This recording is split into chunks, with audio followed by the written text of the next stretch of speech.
তুমি ভক্ত কল্পতৰু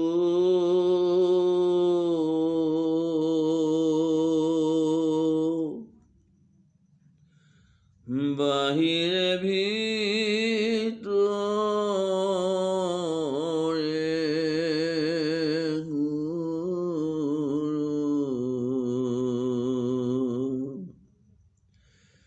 তুমি বিনে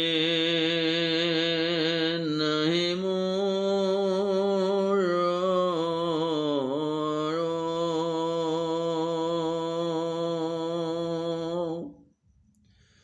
কৃপা কৰা হে হৰি শৰণত ৰক্ষা কৰি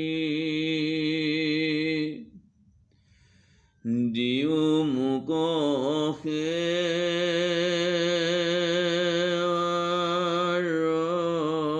সহাৰ ৰাম দিও মোক সেৱাৰ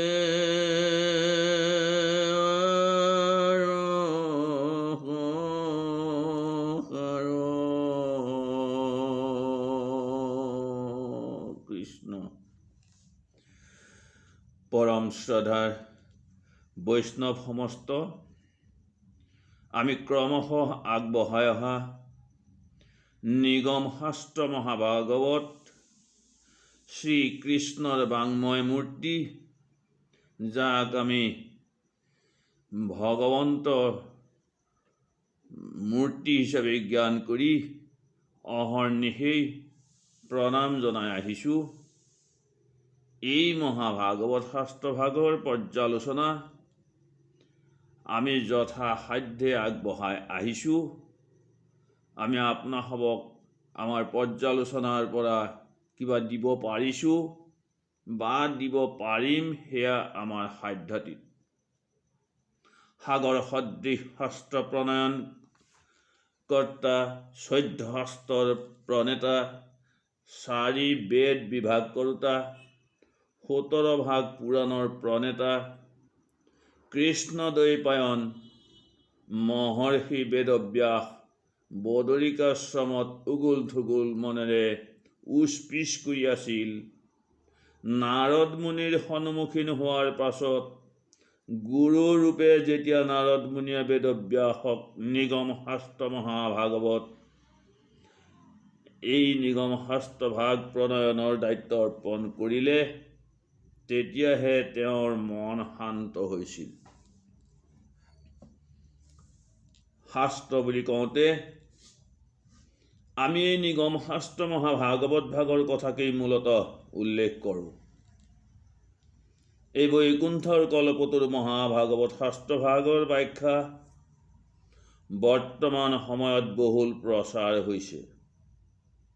বিভিন্ন ব্যাখ্যাকাৰে বিভিন্ন ৰসেৰে এই শাস্ত্ৰভাগৰ ৰস বিভিন্ন ধাৰাৰে বোৱাবলৈ যত্ন কৰিছে। আমিও চেষ্টাৰ অকণো ক্ৰুটি কৰা নাই। তথাপি বৈষ্ণৱ সব, এই প্ৰয়াসৰ বাবে লাগিব আপোনাসৱৰ কৃপা আশীৰ্বাদ। আপোনাসৱৰ মৰম পালেই আমি ক্ৰমশঃ এই নিগম শাস্ত্ৰভাগৰ অন্তৰ্ভাগত প্ৰৱেশ কৰিব পাৰিম।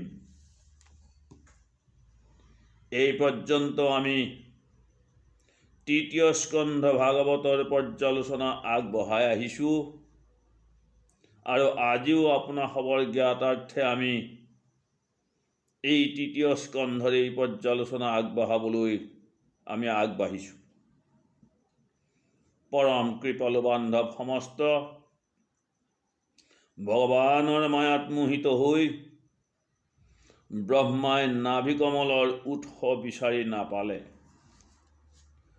পদ্মৰ নলীয়েদি ওপৰলৈ উঠি পদ্মৰ নলীৰ ওপৰ ভাগত অৱস্থান কৰি তেওঁনো কোন আৰু যিসমূহ তেওঁৰ দৃষ্টিগোচৰ হৈছে সেয়া ব্ৰহ্মাই কি দেখিছে একো বুজি পোৱা নাই।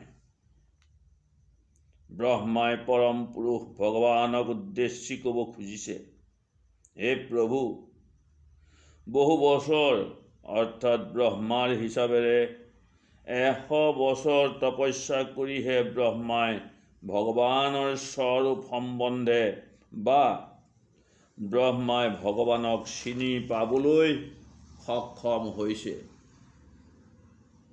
এই দেহধাৰী জীৱ সমস্ত কি দুৰ্ভগীয়া যে ভগৱানক জানিবৰ বাবে তেওঁলোক অযোগ্য বিবেচিত হৈছে।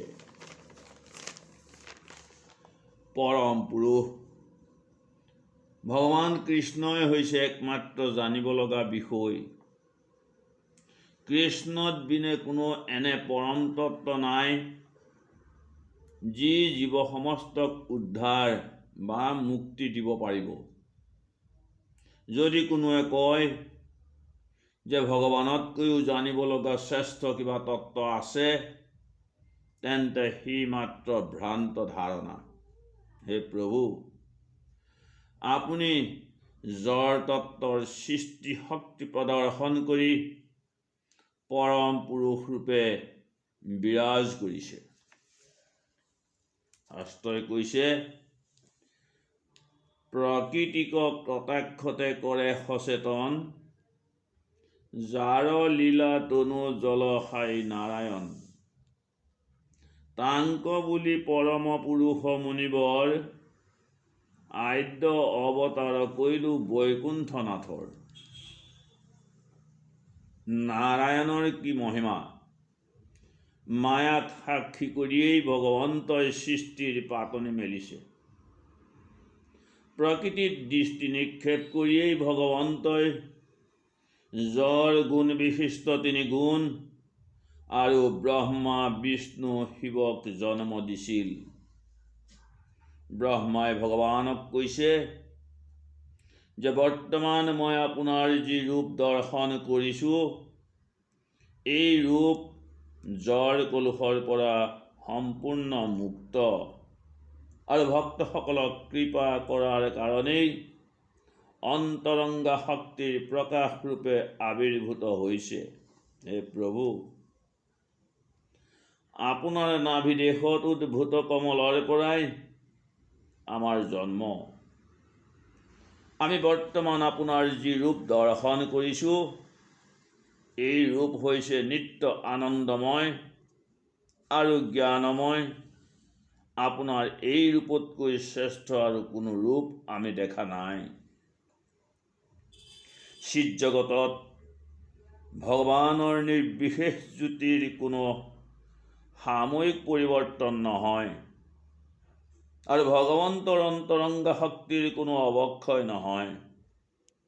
ব্ৰহ্মাই ভগৱন্তৰ চৰণত সাষ্টাংগে প্ৰণাম জনাই কৈছে যে, হে প্ৰভু, আমি আমাৰ জড় দেহ আৰু ইন্দ্ৰিয়ৰ গৰ্ভতেই মত্ত, কিন্তু আপুনি সমগ্ৰ জগতৰ পৰম কাৰণ হোৱা স্বত্তেও জড়াতীত। হে প্ৰভু, আমি আপোনাৰ যি ৰূপ বৰ্তমান দৰ্শন কৰিছোঁ, আপুনি যি সমস্ত ৰূপ ধাৰণ কৰিছে, সেই সমস্ত ৰূপ আমাৰ দৰ্শনৰ বাহিৰত। তথাপি আমি ক'ব বিচাৰিছোঁ যে এই সকলো ৰূপেই জগতৰ সকলো লোকৰ বাবে মংগলময় আৰু আনন্দময়। যিসকল আপোনাৰ একান্ত ভক্ত, সেই ভক্তসকলে আপোনাৰ এই শাশ্বত ৰূপক ধ্যান কৰে, কিন্তু যিসকল নাস্তিক বা নৰকগামী, সেইসকলে আপোনাৰ এই সবিশেষ ৰূপক উপেক্ষা কৰে, কিয়নো সেইসকল অনবৰতে জড় বিষয়ৰ চিন্তা ভাৱনাতেই মগ্ন। হে প্ৰভু, আপোনাৰ চৰণ কমলৰ সৌৰভ, বৈদিক শব্দ আদি যিসকলৰ কৰ্ণৰন্ধৰ দ্বাৰেৰে প্ৰৱেশ কৰিছে, সেইসকলেই আপোনাৰ প্ৰেমময় ভক্তিৰ সোৱাদ ল'ব পাৰিছে। সেইসকলৰ হৃদয় পদ্মৰ পৰা আপুনি কেতিয়াও আঁতৰ হৈ যোৱা নাই। মহাপুৰুষ শ্ৰী শ্ৰী মাধৱদেৱ গুৰুজনাই তেখেতৰ নামঘোষাত কৈছে যে একান্ত ভকত হবে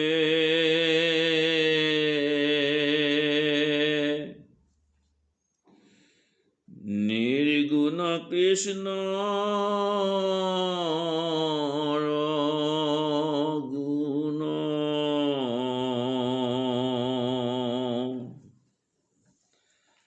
গাৱে সদা বহিয়া যথাত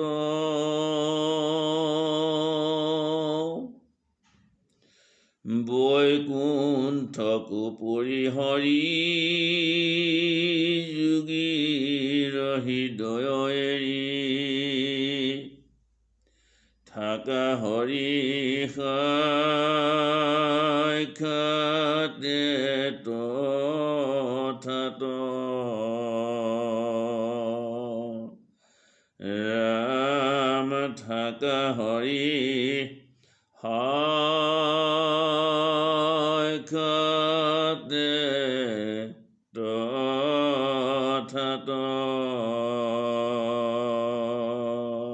কৃষ্ণ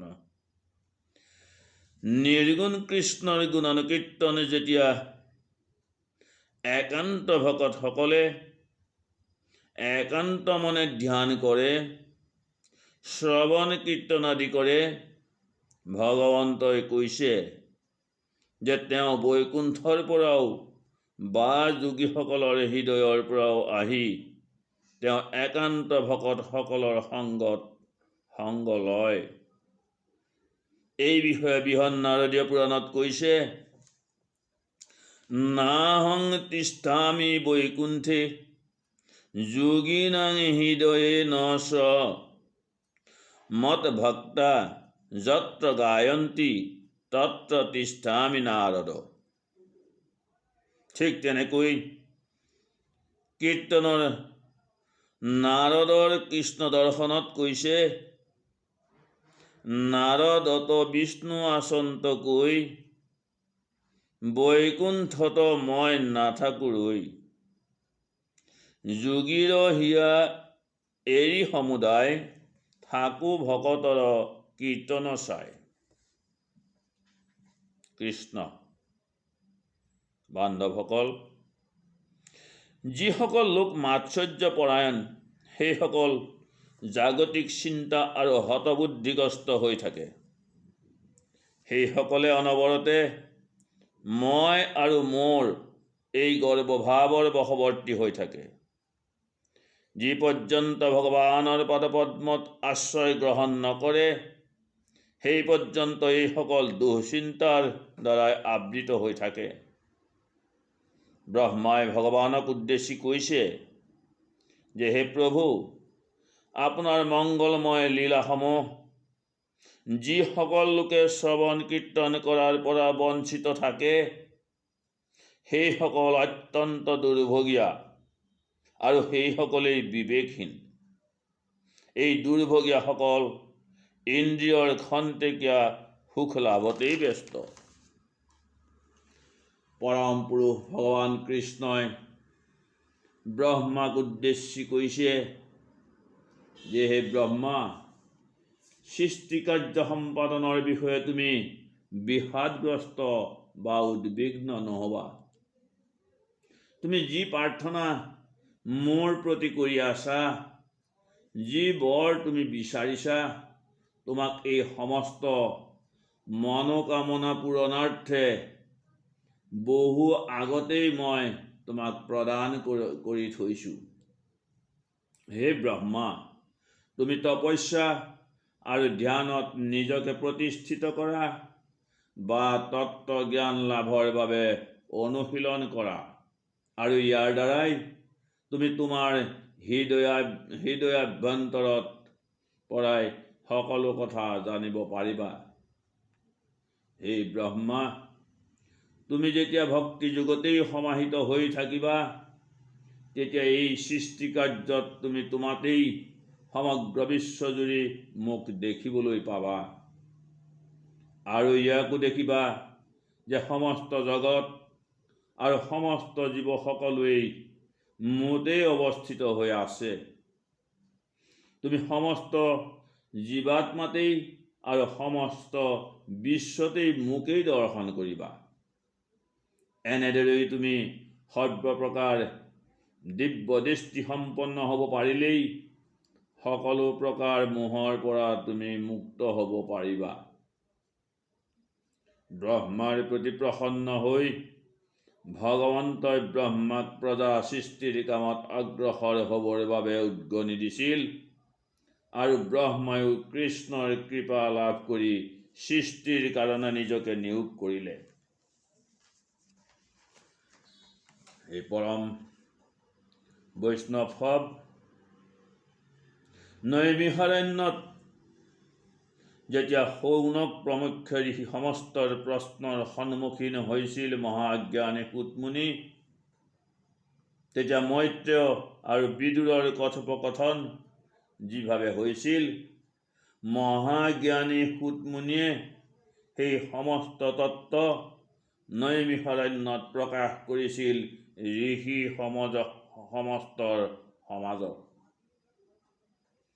আত্মতত্ত্বজ্ঞানী বিদুৰে মৈত্ৰেয়ক সুধিছে যে ভগৱানৰ অন্তৰ্ধানৰ পাছত পিতামহ ব্ৰহ্মাই কেনেকৈ তেওঁৰ শৰীৰ আৰু মনৰ পৰা জীৱ সমস্তৰ শৰীৰ সৃষ্টি কৰিছিল। হে মহৰ্ষি, আপুনি মোৰ মনৰ সন্দেহ দূৰ কৰক আৰু আপোনাক আদিৰ পৰা অন্ত পৰ্যন্ত যি প্ৰশ্ন কৰিলোঁ, এই সকলো প্ৰশ্নৰ উত্তৰ দান দি মোক জ্ঞান দিয়ক। মহাজ্ঞানী মৈত্ৰেয় ঋষিয়ে বিদুৰৰ প্ৰশ্নসমূহৰ উত্তৰ দানৰ বাবে আগবাঢ়িছে। মৈত্ৰেয় ঋষিয়ে কৈছে যে পৰম পুৰুষ পৰমেশ্বৰ ভগৱানৰ উপদেশ অনুসৰি ব্ৰহ্মাই এক দিব্য বছৰ তপস্যা কৰিছিল। 100 দিব্য বছৰ তপস্যা কৰিছিল আৰু নিজকে ভগৱত ভক্তিত নিযুক্ত কৰিছিল।